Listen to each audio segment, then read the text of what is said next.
What's up, everybody? Jonathan here from Livingforthechrist.com. I'm going to do a pretty short video today just on everything that's going on in this country, with the protests and the gun debate and pretty much everything else going on in this country, and what my take is on it and what we should look forward to. Whether you live in the United States or not, the world is just full of sin, full of disarray, as the Bible says, We're all striving for peace. We're all striving for happiness. We're all striving for joy without God. That's basically the gist of the country. I mean, that's what happens. So when you see these school shootings, when you see these protests and all these things going on, it's crazy to think that, we're going to solve the issue without God. It's not going to happen. It never will happen. Whether you're on one side where you say take away all guns and make sure no bad guys get them, or you're on the other side where you say arm every person you can, every teacher, every faculty, everything, as long as they're trained and qualified to stop a school shooting. That's all well and good, but the issue is not with who you arm, who you don't arm. Even though taking away guns is not going to do a thing, because people are still going to get guns, people are still going to do damage. Whether or not you take away the guns is a different story, but I'm not going to get super political with that. What I am going to say, though, is what happened when these school shootings really happened is when we started taking God out of schools. He is not in schools anymore. I mean, you go to a public school, they're teaching evolution, they're calling you crazy for being a Christian. And then we go and we see all these things happening. People are striving for something that they will never obtain. They're striving for a satisfaction, they're striving for a happiness, they're striving for something that is only obtainable through God. So to think that we are going to solve this issue by taking away guns or giving more guns is not going to do a thing. Maybe one of them will help a little bit, but it's not gonna solve the issue. The issue is the heart. The issue is the evil desires of man. The issue is the pride of man. The issue is taking God out of schools. So we live in a fallen world, guys. We live in a world that wants to take God out of everything and try to find peace and joy and satisfaction on our own, and it will never, ever happen. That is a promise. So no matter what side you fall on, no matter if you join in the protests or not, whatever, right? Whatever. We should start protesting that we put God back in schools, right? We should start doing that. Instead of protesting to take away guns, start protesting to put him back. He needs to be back. That's the only way this is going to be fixed. It's the only way anything will ever be fixed. Where I think abortion's legal in our country, that people will even choose choice over a life. I don't care what side you fall on. That is a life in that womb. It says, before I formed you in the mother's womb, I knew you, right? So he's even before the womb, he knew him. He was created for a purpose, and you're going to destroy it.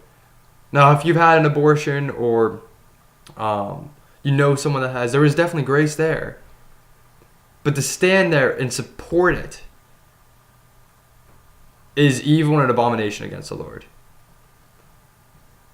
So why are these things accepted in our society? The further away from God we get, the more evil seems good in our eyes. That's what happens. Evil seems good.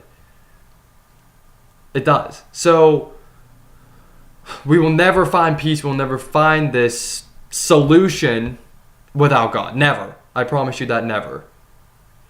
But us as Christians, let's not get too worked up, which I do. We have something to look forward to. We have heaven. We have Jesus coming back, taking authority. Of course, he's the Prince of Peace, but there is evil in this world. There is. But there won't be when he's here, which is awesome. There won't be. I have a few verses. This one is in Hebrews. Now, I want you guys to keep in mind not to get too involved in these political debates, which I fall into a lot. Unless your argument is, we need to put God back in these schools. We need to, put God back in everything, which is true, very true. But don't get so worked up that it brings you down.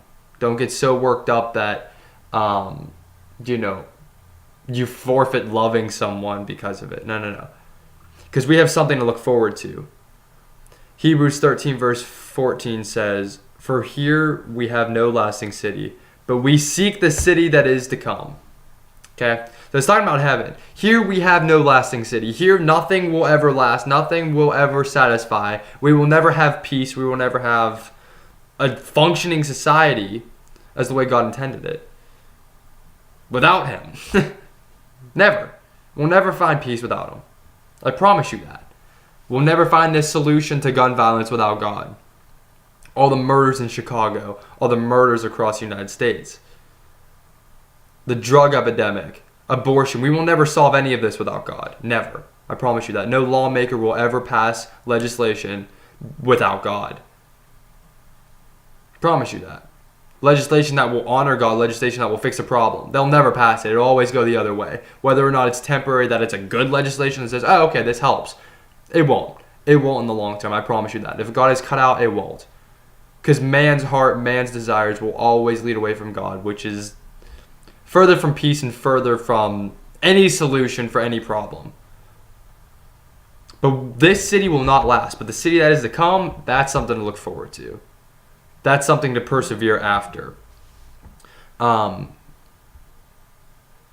Matthew 5, verse 6, it says, blessed are those who hunger and thirst for righteousness, for they shall be satisfied. I know that's a little bit off topic, but still kind of the same thing. Hunger after that kingdom, hunger after that, what was the words? The lasting city. Seek the city that is to come, right? Seek that. Seek that righteousness. Look forward to that. Because a lot of times we'll get in these political arguments, and I'm guilty of this as well, where we stop loving the person because of it. Where we think of them differently afterwards. Why don't we just unite and solve this issue with God? Uniting is not just going to do anything. Uniting with God will do everything. I promise you that. So guys, that's how we solve this issue. That's how we do this, is with God. And I have hope that it can happen. But we need to stand up. We need to fight for that. We need to obey his voice. And we need to love people when we debate them. We need to. We need to. No matter what side you fall on, no matter how stupid you think the other person is, you need to love them. That's a commandment. That's a commandment. So, I hope this helped. I hope this encouraged you just to look towards that city that is to come. Look towards that. Don't look towards, passing legislation or everything getting better here. It won't, ever, if we leave God out of it. So thanks for watching, guys. I hope this helped you a little bit. And yeah, just keep fighting the good fight and keep loving everyone and just, stay involved in politics. Stay involved in, what's going on in our country. And in my personal opinion, more guns is a good thing. That's my opinion.